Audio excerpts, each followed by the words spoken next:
আসসালামু আলাইকুম গাইস। জুবিনদা আমার প্রাণের প্রিয় মানুষ ছিল। আমি সেই ভক্ত, আমি পুরা ভক্ত ছিলাম জুবিনদার। কিন্তু যখন জুবিনদার কথা শুনলাম আমি তো বিশ্বাসই করতে পারিনি। কিন্তু জুবিনদা আমার মাঝে নাই, কিন্তু আমার অন্তরত আছে, সারা জীবন থাকবো বা অমর হয়ে থাকবো। জুবিনদা অমর হয়ে থাকবো, এটা বলে আমি কামনা করি, আল্লাহর কাছে দোয়া করি। আল্লাহর আপনারা সবাই দোয়া করবেন জুবিনদার যে জান্নাতবাসী করে আমার মুসলমান ধর্ম হিসেবে। কিন্তু আমরা একটা মুসলিম চেংরা, ওই হিসেবে জুবিনদার আমি সেই ভক্ত। আমি সবসময় শুনতাম গান জুবিনদার।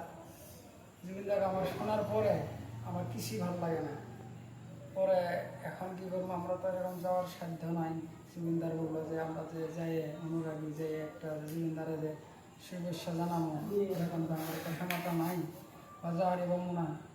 তার জন্য আমার ঘরে আমি জুবিনদারকে জানাইলাম, আপনারা যাই যাই আছেন জুবিনদার অনুরাগী সবই করবেন, জুবিনদার জন্য দোয়া করবেন, জুবিনদার অমর হয়ে থাকবো, এটাই আমি কামনা করি, আল্লাহর কাছে দোয়া করি, এটাই আমার আশা।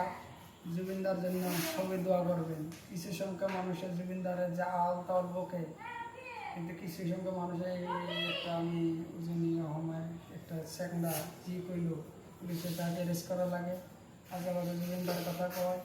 কিন্তু আমরা অন্তর দিয়ে বা হৃদয় দিয়ে আর কী করবো, অন্তর দিয়ে ভালো লাগে না জুবিনদারে। যে কটা গান গাইছে ছোটো থেকে শুনি জুবিনদার, কিন্তু জুবিনদার আমরা বিগ ফ্যান। আল্লাহ আপনারা জুবিনদার জন্য দোয়া করবেন, এটাই আমার কাছে অনুরোধ।